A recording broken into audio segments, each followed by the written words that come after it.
मुंबई आणि कोकणाला आज पावसाचा ऑरेंज अलर्ट जारी करण्यात आलाय। रत्नागिरी जिल्ह्याला सुद्धा धुवाधार पावसाने झोडपून काढलेला आहे। खेड तालुक्यामध्ये विशेषतः जगबुडी नदी धोका पातळीच्या वर पोहोचली आहे। लांजा तालुक्यात सुद्धा मुसळधार पाऊस झालाय। काजळी नदी सुद्धा दुथडी भरून वाहते।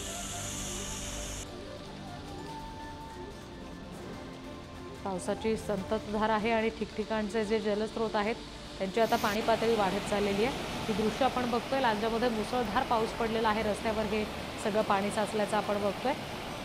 काजळी नदीला जो पूर आलेला आहे दुथडी भरून वाहतीये। पाण्याचा प्रवाह किती वेगात आहे तो आपण बघतोय। आणि तिसरे दृश्य आहे जगबुडी नदी सुद्धा आता धोका पातळीवर आहे।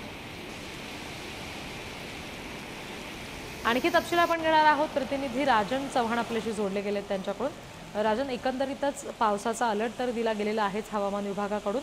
आत्ताची परिस्थिती काय आहे? पाऊस थांबलाय की अजूनही तसाच जोरदार पाऊस पडतोय? रत्नागिरी जिल्ह्यामध्ये मुसळधार पाऊस पडत आहे। त्यामुळे जिल्ह्यातील सर्व तालुक्यांमध्ये मुसळधार पावसामुळे जी कोळी भात रूप आहेत यांना सुद्धा फटका बसलेला आहे। विशेष करून लांजा तालुक्यामध्ये पाहिलं तर नदी किनारी लगतच्या भातशेतीला याचा फटका बसलेला आहे। खेडमधील जी जगबुडी नदी आहे ती सुद्धा इशारा पातळीच्या वर प्रवाहित झालेली आहे। गेल्या 24 तासामध्ये विक्रमी पाऊस हा लांजा तालुक्यामध्ये पडलेला आहे। 139 मिलीमीटर एवढ्या पावसाची नोंद झालेली आहे।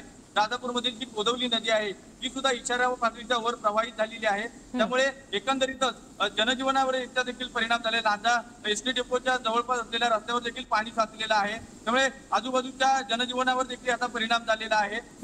जो सागरी किनारपट्टी लगतचा भाग आहे हा देखील वेगवान वाऱ्यासह पावसाची नोंद झालेली आहे। त्यामुळे प्रशासनाने देखील सतर्क राहण्याचा इशारा दिलेला आहे। त्यामुळे शेतकरी हा कोळ्या भात रोपांना जो फटका या मुसळधार पावसाचा बसला आहे त्याचा जो फटका बसल्यामुळे आता चिंताग्रस्त झालेला इथून दिसून येत आहे।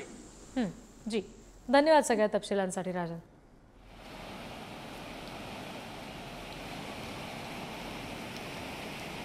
कोकणामध्ये जोरदार पाऊस कोसळतोय। रत्नागिरी, सिंधुदुर्ग या सगळ्याच ठिकाणी पावसाचा जोर आहे आणि त्यामुळे आता नदी नाले सुद्धा दुथडी भरून वाहत आहेत। पावसाचा ऑरेंज अलर्ट जारी करण्यात आलाय।